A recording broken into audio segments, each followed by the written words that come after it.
Enthalpy का मतलब तो समझ ही रहे होगे तुम लोग, कल मैंने बताया था क्या, एनर्जी।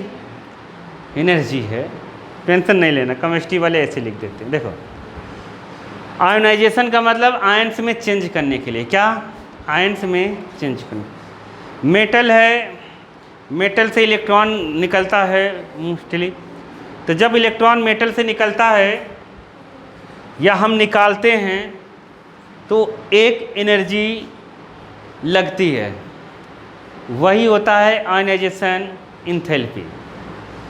जब कोई भी मेटल है उसके गैसियस स्टेट से, मेटल के गैसियस स्टेट से उसके आउटर मोस्ट सेल से इलेक्ट्रॉन को निकालने के लिए जो एनर्जी रिक्वायर्ड होती है वो क्या है, आयनाइजेशन इंथैल्पी।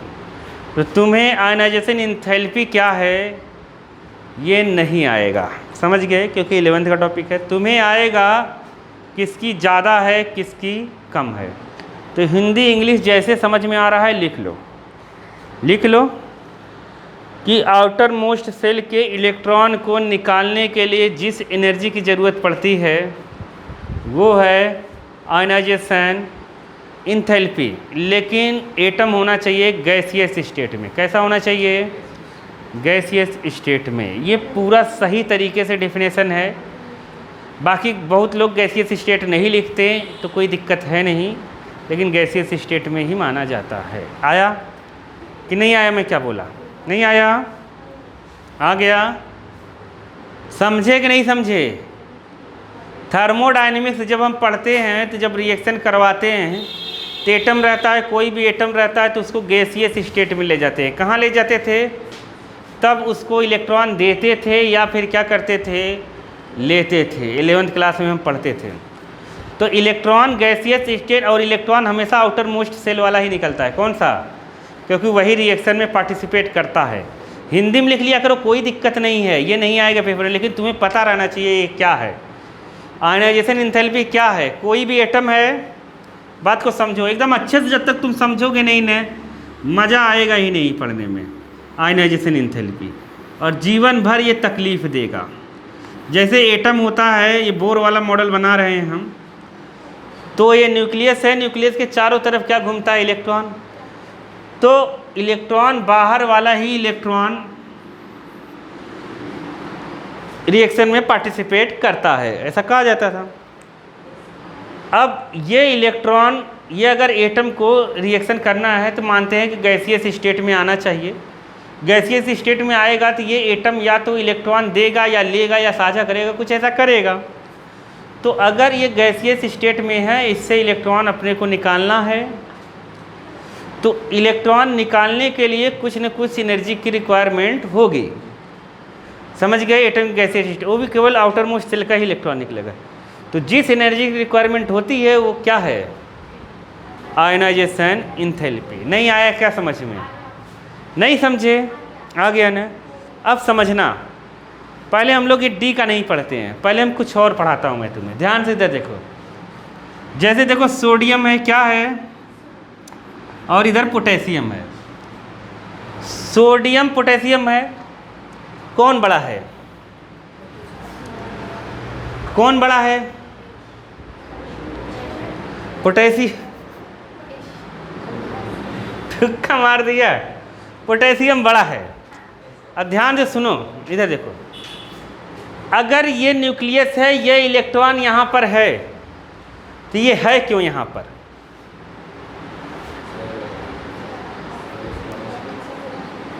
अगर ये न्यूक्लियस है, ये इलेक्ट्रॉन यहाँ पर है तीसरे में, तो ये है क्यों। तो लोग सोचते हो कुछ भी अंड बंड पूछ रहे हैं, बिना सेंस का सवाल पूछ रहे हैं, सही है कि नहीं, है तो है तो है, बताओ जल्दी। हाँ ये देखो 1 2 3 4 5 6 7, हाँ सुनो, ऐसे 8 इधर घूम रहा है, किधर, टोटल 11 हो गए। ये सोडियम का है, किसका है, सोडियम का, ठीक है। ये इलेक्ट्रॉन यहाँ क्यों है, क्योंकि ये प्लस वाला माइनस वाला खींच के रखा है इसलिए है, नहीं तो चला जाता कि नहीं जाता। नहीं समझे? नहीं समझे? ऑर्बिट में इलेक्ट्रॉन क्यों है?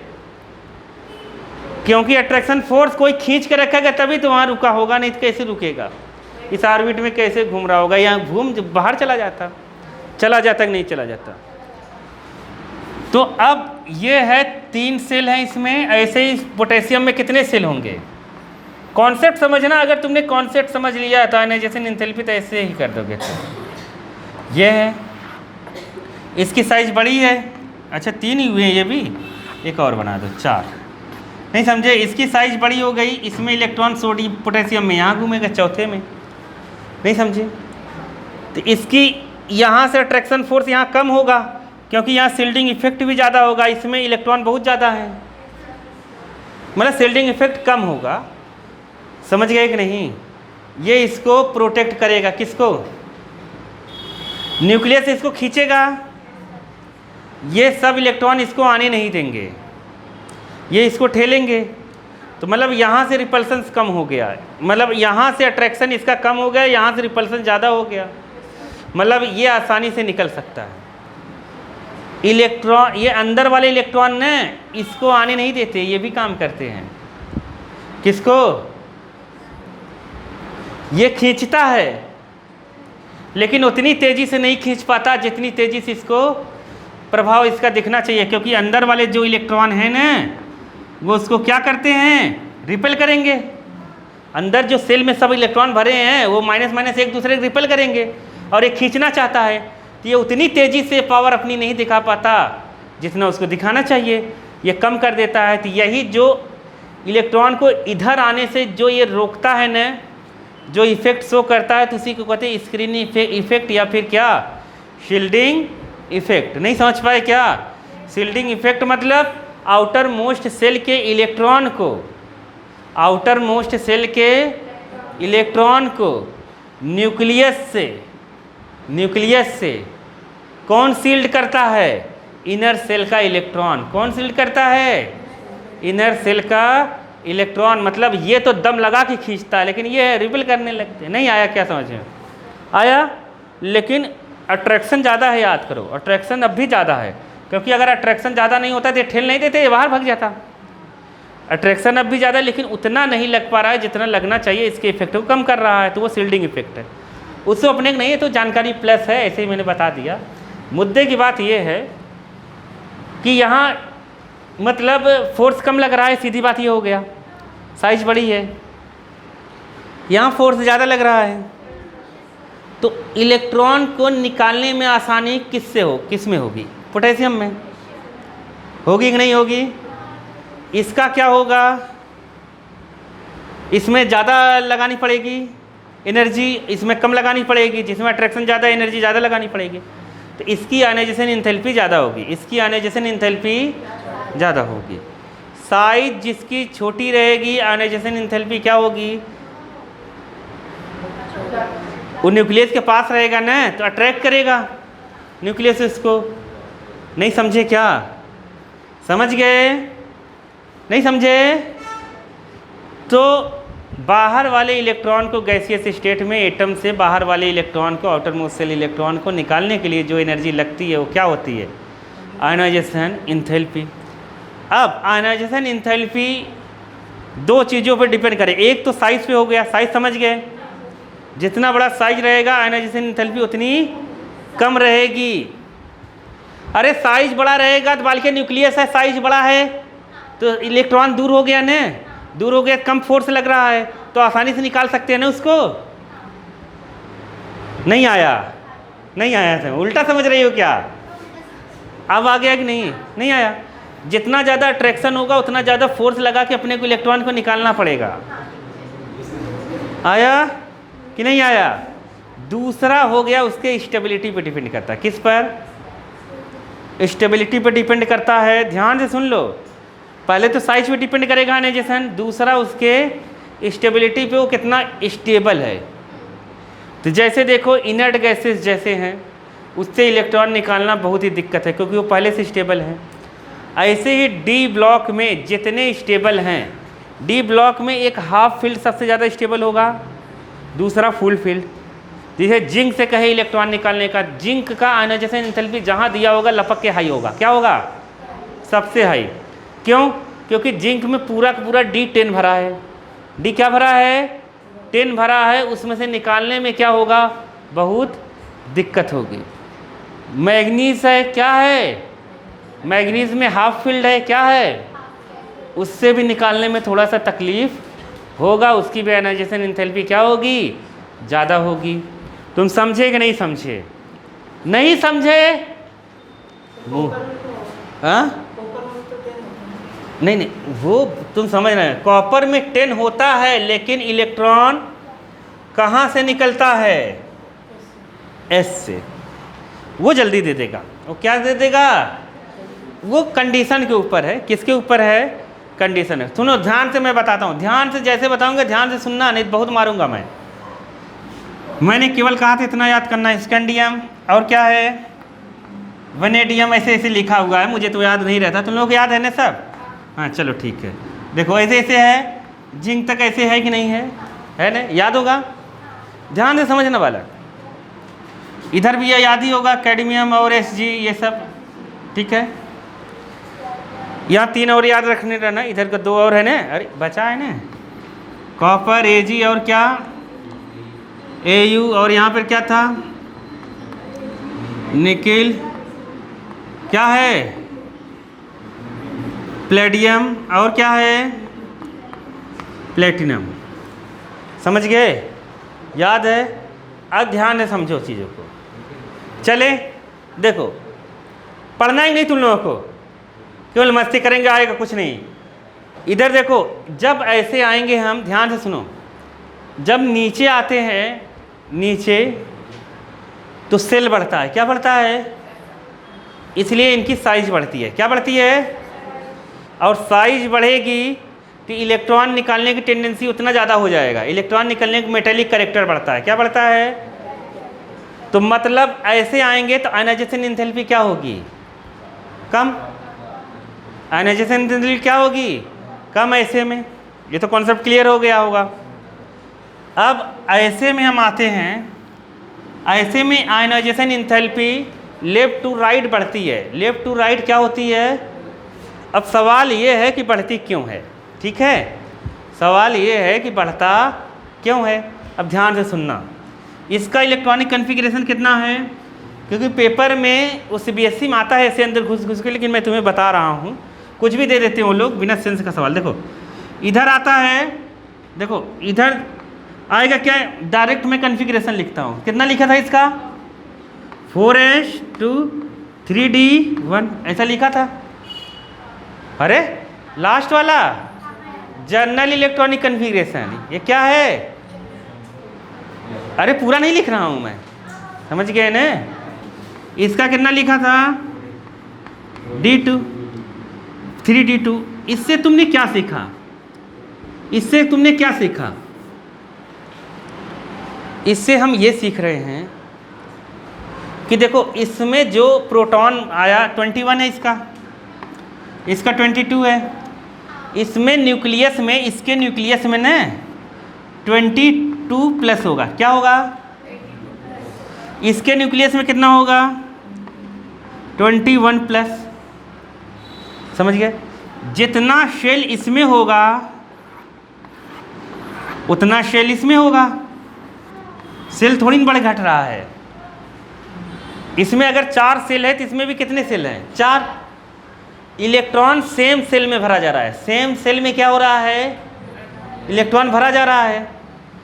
तो ये 22 मिलकर इधर वाले इलेक्ट्रॉन को खींचेगा, यहाँ 21 मिलकर आउटर मोस्ट सेल के इलेक्ट्रॉन खींचेगा। तो कौन ज़्यादा अट्रैक्ट करेगा? 22 का इलेक्ट्रॉन ज़्यादा अट्रैक्ट करेगा, जिसकी वजह से उसकी साइज़ कम हो जाती है। साइज़ क्या हो जाती है? कम हो जाती है जब ऐसे जाते हैं। तो ये पढ़ाया जाता है 11th क्लास में, यहाँ भी है अपने सिलेबस में, कि जैसे हम left to right periodic table में जाते हैं तो न्यूक्लियर चार्ज डेंसिटी बढ़ती है। क्या बढ़ती है? तो न्यूक्लियर चार्ज डेंसिटी या न्यूक्लियस चार्ज डेंसिटी बढ़ने की वजह से अट्रैक्शन बिटवीन न्यूक्लियस और आउटर मोस्ट सेल का बढ़ जाता है। क्या बढ़ जाता है? अरे समझ नहीं पाए क्या? अगर हम ऐसे जाते हैं तो क्या बढ़ रहा है? क्या बढ़ रहा है? न्यूक्लियस चार्ज डेंसिटी लिख दो, nucleus charge density. Nuclear charge density का मतलब ये है न्यूक्लियस के पास कौन सा चार्ज होता है? प्लस। प्लस की डेंसिटी बढ़ती है, प्लस की डेंसिटी बढ़ती है, इंक्रीज होता है। क्या होता है? इंक्रीज। कैसे जाने पर? ऐसे। नहीं आया समझ में? ऐसे जाने पर इंक्रीज होता है। तो इसीलिए क्या बढ़ जाता है? अट्रैक्शन। क्या बढ़ जाता है? अट्रैक्शन बिटवीन न्यूक्लियस चार्ज मतलब positive and outermost shell electron also increase.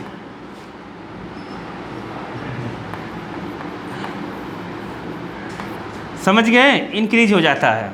समझ गए? समझ गए क्यों इंक्रीज हो जाए? पॉजिटिव। पॉजिटिव लिख दिया अंदर कि मतलब तुम समझ जाओ कि प्लस वाला इंक्रीज होता है। नहीं समझ पाए क्या? समझ गए? आया? पॉजिटिव चार्ज और आउटर मोस्ट सेल के जो इलेक्ट्रॉन हैं उनके बीच अट्रैक्शन क्या होता है? बढ़ने लगता है। डी वैसे भी बहुत कम शील्डिंग इफेक्ट शो करता है। सबसे ज़्यादा शील्डेड कौन शील्डिंग इफेक्ट शो करता है? कौन? एस, फिर पी, फिर डी, फिर एफ। समझ गए? ऐसा समझे कि नहीं समझे? अट्रैक्शन बिटवीन डिक्रीज मतलब क्या हो जाता है? इंक्रीज हो जाता है, जिससे साइज उससे क्या हो जाती है? साइज क्या हो जाती है? छोटी। ऐसे में साइज क्या हो जाएगी? साइज डिक्रीज हो जाएगी। अब साइज जब डिक्रीज होगी तो क्या होगा? साइज जब डिक्रीज होगी तो आयनाइजेशन इंथैल्पी क्या हो जाएगा? इंक्रीज। आयनाइजेशन इंथैल्पी क्या हो जाएगा? इंक्रीज हो जाएगा। नहीं आया क्या समझ में? तो इसमें इस सीरीज में सबसे ज़्यादा आयनाइजेशन इंथैल्पी किसकी होनी चाहिए? फिर जिंक की। किसकी होनी चाहिए? जिंक की होनी चाहिए कि नहीं होनी चाहिए? होनी चाहिए। हाँ, सबसे ज़्यादा साइज छोटी है ना? साइज छोटी है तो अट्रैक्शन ज़्यादा होगा ना? अब बाहर वाले ही तो इलेक्ट्रॉन निकालना है। फिर उल्टा समझ रही हो। अट्रैक्शन अगर ज़्यादा रहेगा साइज छोटी हो जाएगी, और साइज छोटी होने की वजह से इलेक्ट्रॉन को निकालने में बहुत मुश्किल हो जाएगा। अरे नहीं आया?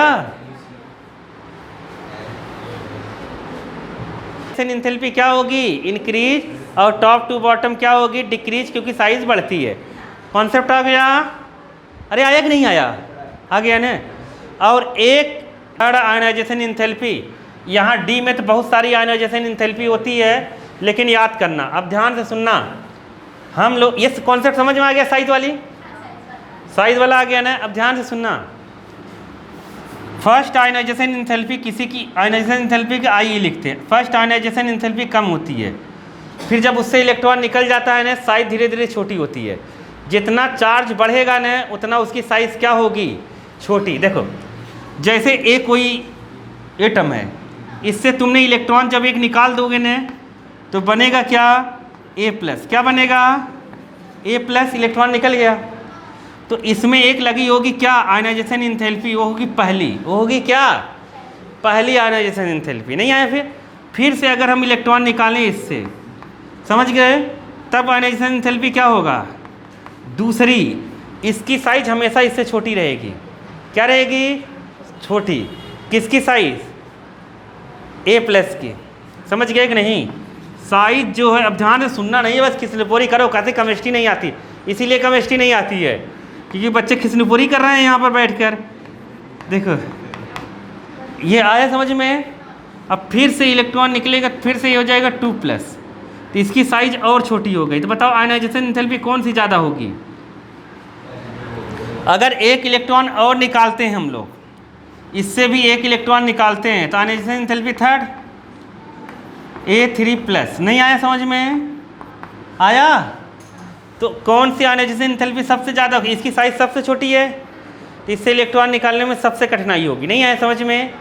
तो इसीलिए बनाया गया है कि आयनाइजेशन में फर्स्ट, फिर सेकेंड, फिर क्या, थर्ड सबसे ज़्यादा होता है किसी एक ही एटम के लिए। कौन सा ज़्यादा होता है? थर्ड आयनाइजेशन एंथैल्पी सबसे ज़्यादा होती है। आ गया समझ में कि नहीं आया? किसी भी एटम के लिए। तो मैंने ऐसे ही ए रेंडमली ले लिया है। नहीं आया समझ में? नहीं आया क्या? आ गया ना? कर लो, नोट कर लो।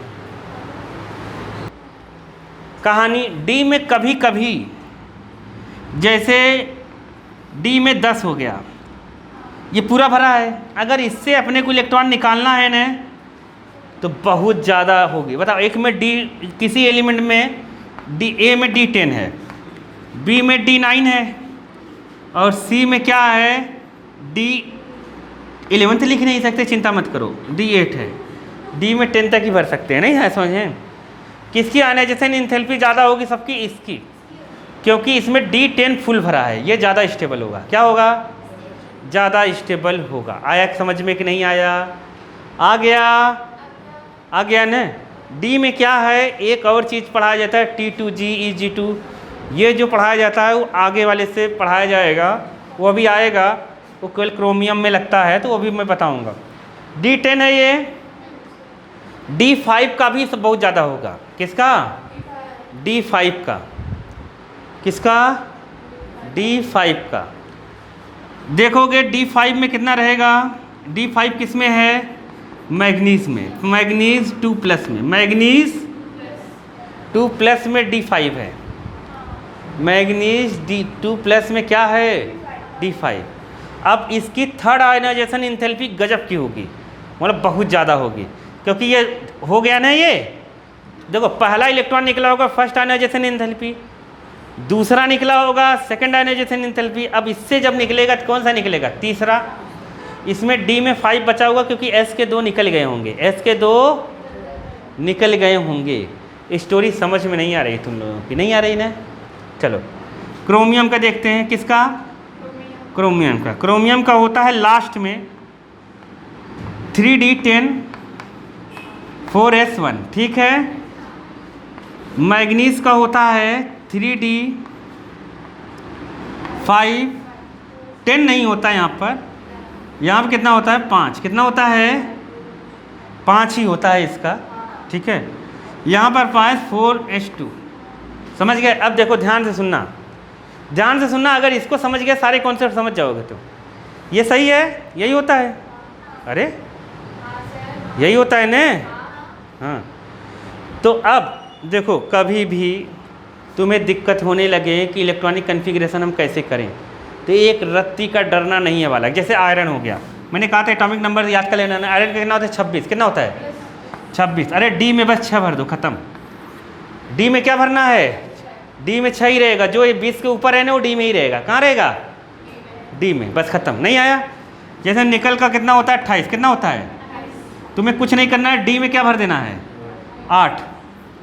नहीं आया समझ में? इसके डी में कितना होगा? 8।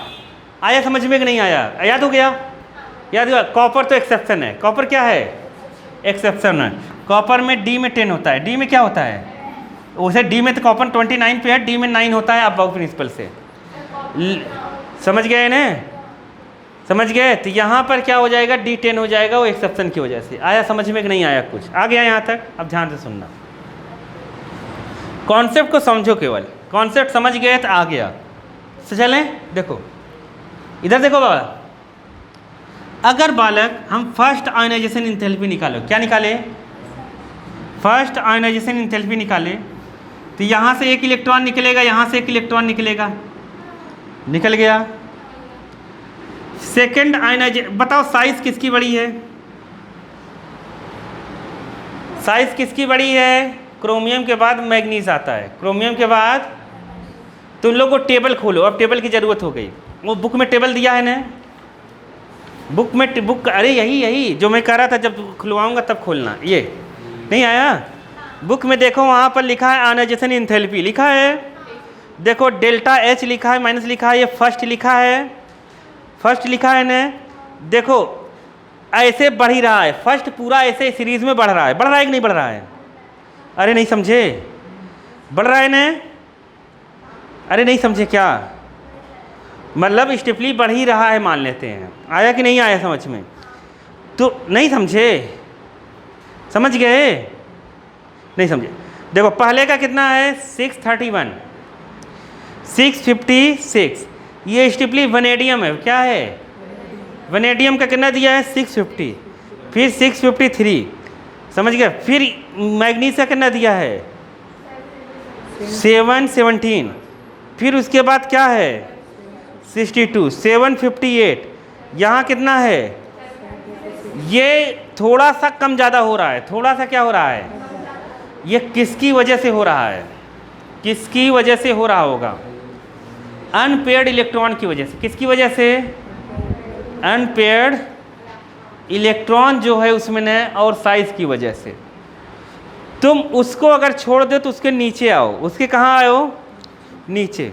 तो उसके नीचे आओ, तुम्हें देखेगा सेकंड में क्रोमियम का कितना है? क्रोमियम का कितना है? देखो फर्स्ट आयनाइजेशन एंथैल्पी किसकी ज़्यादा है? IE फर्स्ट मैग्नीज की ज़्यादा है, मैग्नीज की ज़्यादा है साइज की वजह से। किसकी वजह से? मैग्नीज की ज़्यादा है, और क्रोमियम की क्या है? क्रोमियम की कम है। अब ध्यान से सुनना मैं क्या कहना चाहता हूँ। क्रोमियम की क्या है? कम है फर्स्ट वाली। जब फर्स्ट निकल गया, जब भी निकलेगा पहला इलेक्ट्रॉन S से निकलेगा। किससे निकलेगा? ये निकल गया, ये यहाँ पर एक निकली आया। अब ध्यान सुनना, अब इससे ज़्यादा स्टेबल ये हो गया। अब इसके D में कितना बच गया? 5, और इसके S में 1 है, तो D में 5 है, ये ज़्यादा स्टेबल है किससे? इससे। अब अगर सेकेंड आयनाइजेशन एंथैल्पी की बात करें तो किसकी ज़्यादा होगी? इसकी। अरे सेकेंड आयनाइजेशन एंथैल्पी किसकी ज़्यादा होगी? क्रोमियम की, क्योंकि D5 हाफ फील्ड है। अरे समझे कि नहीं समझे? जब ये सेकेंड निकल गया तो यहाँ D4 बचा, क्या बचा? और यहाँ क्या हुआ? D5। अब बता कौन ज़्यादा स्टेबल है? अब ये मैग्नीज 2+ हो गया, और ये क्या हो गया? ये भी 2+ हुआ होगा, 2, ये भी 2+ है। बताओ किसका आयनाइजेशन एंथैल्पी ज़्यादा होगा? थर्ड वाला। इसका ज़्यादा होगा कि नहीं होगा? क्योंकि इसमें 5 आ गया, ये ज़्यादा स्टेबल हो गया होगा। अरे नहीं आया, आ गया? नहीं समझ पाए क्या? समझ गए? वही लाइन फिर से नीचे देखो, देखो सेकंड लाइन में किसकी ज़्यादा है? क्रोमियम में की। किसकी ज़्यादा है? किससे? मैग्नीज की। थर्ड लाइन में किसकी ज़्यादा हो गई? मैग्नीज की। किससे? क्रोमियम। ये जो छोटा मोटा हो रहे हैं ना, उसका नहीं पूछा जाएगा तुम्हें ऐसे ही पूछा जाएगा, तो ऐसे ही फंसा के पूछा जाएगा, इसका क्यों ज़्यादा है, इसका क्यों कम है। तुम्हें बस ऐसा ही आएगा। तुमसे क्या पूछेगा? सेकेंड आयनाइजेशन एंथैल्पी क्रोमियम की, सेकेंड आयनाइजेशन एंथैल्पी क्रोमियम की ज़्यादा होती है किससे? मैग्नीज से। But third ionization enthalpy manganese की ज़्यादा होती है क्रोमियम से। बताओ क्यों? नहीं आया समझ में? नहीं आया? आ गया तो तुम्हें ये बताना पड़ेगा कि थर्ड में D5 हो जाता है तो ज़्यादा स्टेबल हो जाता है, इसलिए ऐसा हो जाता है, वो है। नहीं आया? अरे नहीं आया क्या? रीजनिंग के सवाल है ना ये सब, तो नहीं आया? कॉन्सेप्ट समझ में आया कि नहीं आया? इसे अगर तुमने समझ लिया तो आयनाइजेशन एंथैल्पी सब समझ लोगे, नहीं समझ पाए तो नहीं समझ पाओगे। ठीक है, देखो ये जो वेरिएशन आ रहा है ना, स्टिपली कहीं ज़्यादा कहीं कम हो रहा है, थोड़ा थोड़ा, उसकी साइज़ की वजह से हो रहा है। किसकी वजह से? साइज़ रेंडमली, मतलब एकदम कम ज़्यादा नहीं हो रहे हैं, रेगुलर कम नहीं हो रहे हैं, इसलिए ऐसा हो रहा है। स्टोरी समझ में आई कि नहीं? मेन पूछा जाएगा अपने को, सबको नहीं पूछा जाएगा। ठीक है, नहीं आया क्या? जिंक वाली लाइन देखोगे, जिंक का सबसे ज़्यादा है। देखो जिंक की पहली आयनाइजेशन एंथैल्पी 906 है। कितनी है? 906 है। लेकिन दूसरी देखो कम हो गई। दूसरी किसकी ज़्यादा हो गई? कॉपर की। दूसरी किसकी ज़्यादा हो गई? कॉपर की। क्यों ज़्यादा हो गई दूसरी? देखो कॉपर का कितना होता है? कॉपर का होता है 3D10 4s1, और जिंक का कितना होता है? 3D10 4s2, इसकी साइज़ छोटी है, ये जो है समझ गए कि नहीं, और ये 4s2 भरा है तो ज़्यादा स्टेबल भी होगा, तो इससे निकालने में थोड़ा सा परेशानी होगी। किसके रिस्पेक्ट में? इसके फर्स्ट इसकी ज़्यादा होगी, फर्स्ट किसकी ज़्यादा होगी? इसकी कम होगी। जब फर्स्ट निकल गया, एक इलेक्ट्रॉन निकल गया, अब ये ज़्यादा स्टेबल हो गया, अब इसकी आयोनाइजेशन एंथैल्पी क्या होगी? ज़्यादा। किसके रिस्पेक्ट में? मतलब क्रोमियम कॉपर 1+, कॉपर 1+ की आयोनाइजेशन एंथैल्पी ज़्यादा होगी। किसके रिस्पेक्ट में? Zn1+ के। सेकेंड आयोनाइजेशन एंथैल्पी इसकी ज़्यादा होगी। फिर जब थर्ड बनाएंगे ना, ये मिट जाएगा, यहाँ पे 9 आ जाएगा। कितना आ जाएगा? 9। अब किसकी ज़्यादा होगी? जिंक की। स्टोरी समझ में आई कि नहीं? क्योंकि वो फुल फील्ड है। नहीं आया? नहीं आया? आ गया ना? तो ऐसे ही देखो, जिंक की थर्ड में सबसे ज़्यादा हो गई। नहीं आया? आ गया? आ गया तो ठीक है, नहीं तो कोई क्या कर सकता है।